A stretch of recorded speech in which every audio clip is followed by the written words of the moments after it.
and let us all do we can to build a better future. Comfortable 2 minutes and 15 seconds in Wolf Blitzer's professional career. Honestly, you know, he's not my favorite of the commentators on CNN. But his question that he asked this person in an interview, because I have to pull this up here, just to pull this story up here so everyone can see it firsthand.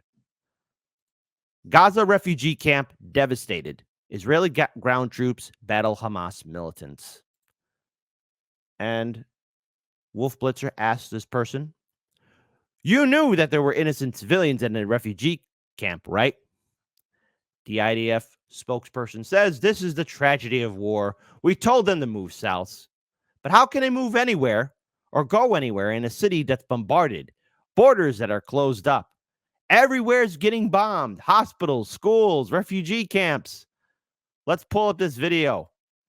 Witness it for yourself firsthand. Even Wolf Blitzer can't put on a pretty face. You know, normally corporate media would have a way to spin this, but because we live in this day and age where we all have our smartphones and our cell phones, and we're at least able to talk about these stories, you know, they just can't hide it anymore. So let's pull up this video and enjoy it. Yes, I can. We were focused again on our target, a senior commander, Wolf, and we'll be updating you with more data as the hour moves ahead. But even if that Hamas commander was there amidst all those Palestinian refugees who are in that Jabalia refugee camp, Israel still went ahead and dropped a bomb there, attempting to kill this Hamas commander, knowing that a lot of innocent civilians, men, women, and children, presumably would be killed. Is that what I'm hearing? Don't worry, everything's fine. That's not what you're hearing, Wolf. We're focused on this commander, again, who you'll get more data who this man was. Killed many Israelis. We're doing everything we can. It's a very complicated battle space. There could be infrastructure there. There could be tunnels there. We're still looking into it, and we'll give you more data as the hour moves ahead. But you know that there are a lot of refugees, a lot of innocent civilians, men, women, and children in that refugee camp as well, right? Hey, you do realize that there are civilians there, right? You do realize that, you know, those are innocent people, and usually you know, anyone that's doing a military operation has to avoid them, correct? Theoretically, no. I'm sorry, we don't live in that day and age. And if you're with the IDF, apparently, hey, all targets are acceptable. Let's rewind that. Hear that question, that awkward moment. There could be infrastructure there. There could be tunnels there. We're still looking into it, and we'll give you more data as the hour moves ahead. But you know that there are a lot of refugees, a lot of innocent civilians, men, women, and children in that refugee camp as well, right? This is the tragedy of war, Wolf. I mean, as you know, we've been saying for days, move south. Civilians that are not involved with Hamas, please move south. Yeah, I'm just trying to get a little bit more information. Wolf Blitzer. Oh man, you need to have a new profession. This guy is admitting on air, no. We bombed a refugee center. We bombed an area filled with innocent civilians, women, children, the disabled, men, elderly. Didn't matter. They bombed the refugee center. You're not going to get any kind of clarification. I kind of love how he's trying to bend and twist and just trying to say, hey guys, you know, we're corporate media. Usually we do a spin for you dudes. Can you give us an inch? And CNN, live on air, everyone witnessing it. No one can't hide it. This is the tragedy of war, Wolf. I mean, as you know, we've been saying for days, move south. Civilians that are not involved with Hamas, please move south. Yeah, I'm just trying to get a little bit more information.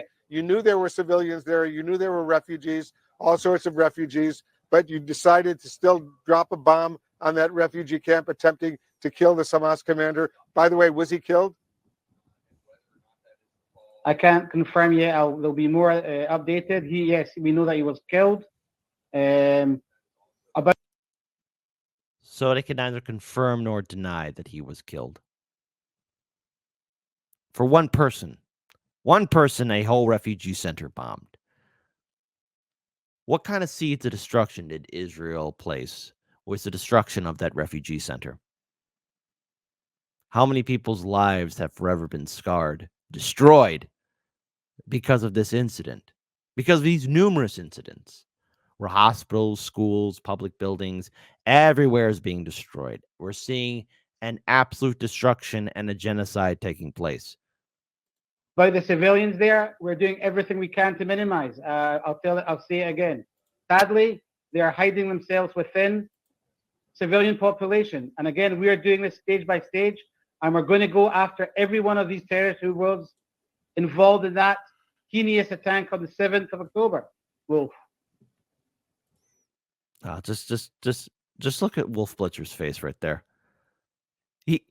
Even he knows he can't lie. Even he knows there's no way to spin this. He's probably thinking in the back of his head, "Oh my goodness." Like, no wonder people don't trust CNN anymore. No wonder its viewership is tanking. Because normally CNN and MSNBC and everybody else, including Fox News, would find a way to twist and justify these actions.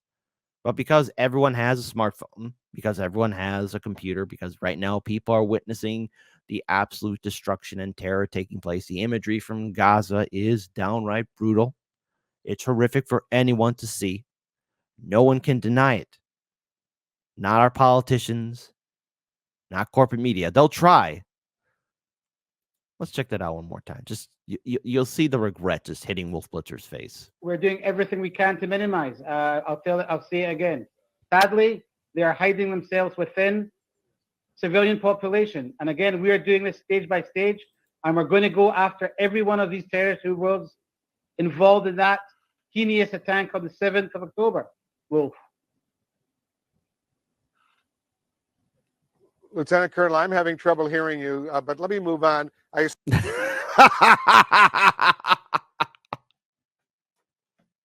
didn't quite hear all of that. Can you please repeat?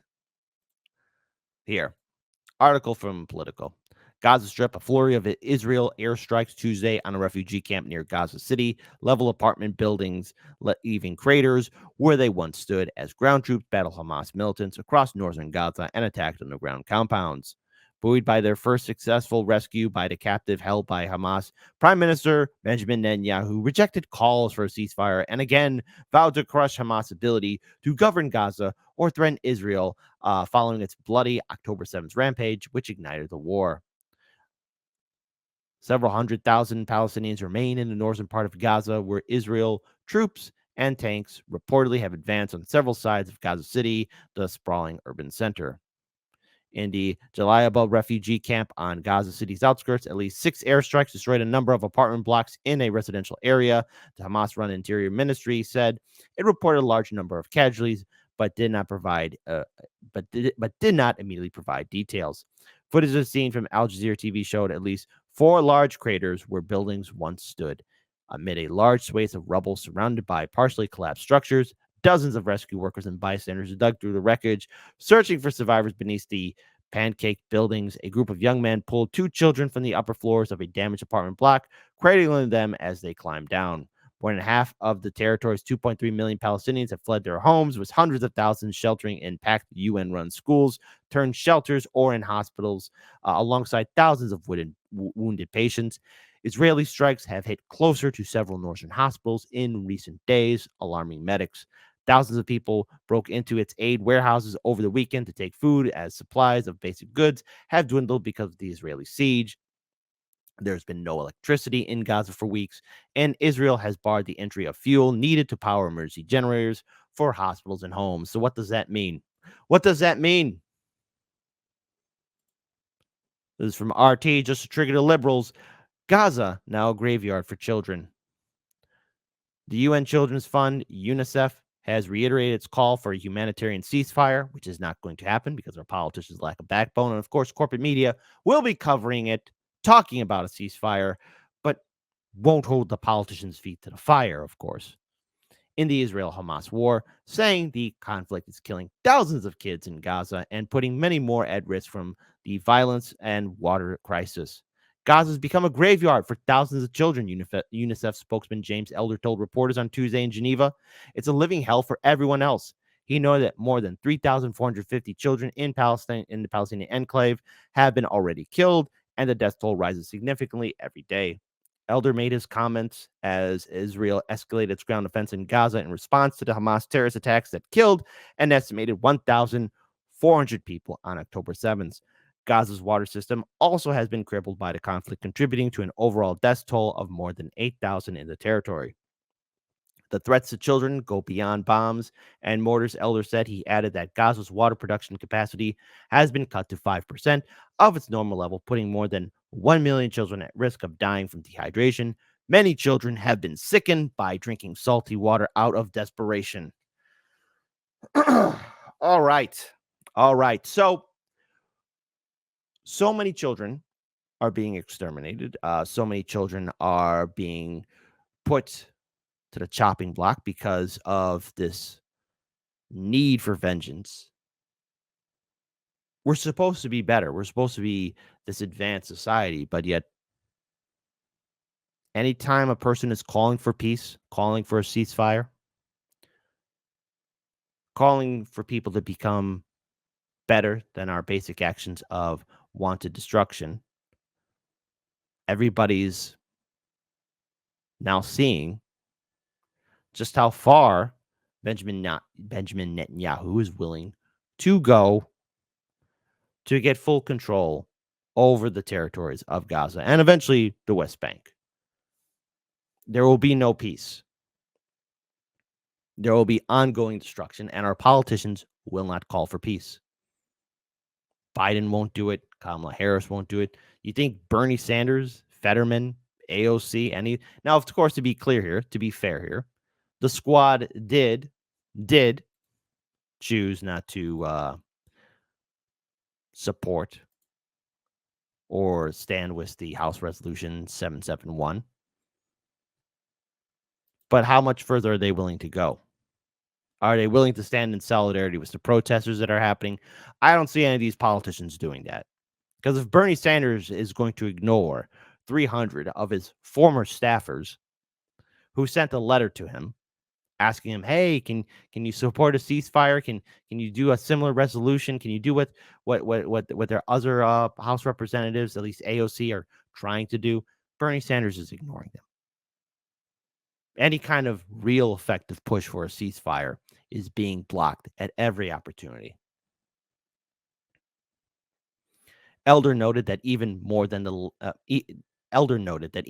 before the latest war between Israel and Hamas, more than 3/4 of Gaza's children were identified as needing mental health support because of the trauma they had faced.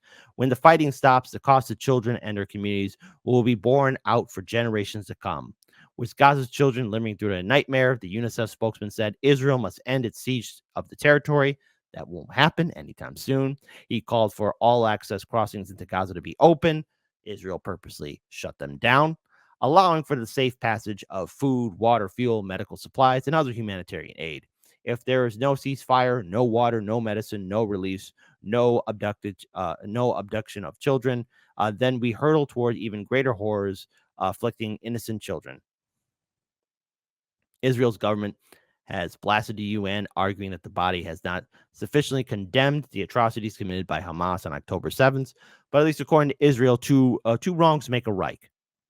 West Jerusalem's ambassador to the UN, Gilead Erdan, announced on Monday that members of his delegation would respond by donning yellow stars, alluding to the labels that Jews were forced to wear during the Holocaust. From this day on, each time you look at me, you'll remember what staying silent in the face of evil means, he said in a speech to the UN Security Council.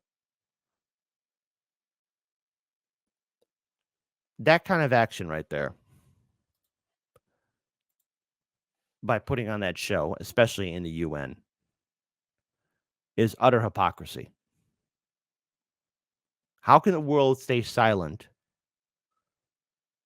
when so many children are losing their lives and being forever traumatized by the ongoing bombing? How can the world be silent when there is purpose airstrikes hitting refugee centers? We're witnessing a genocide as well. And everything that happened during the Second World War, horrific, barbaric, inhumane. But this is just on par what we're witnessing here in Gaza.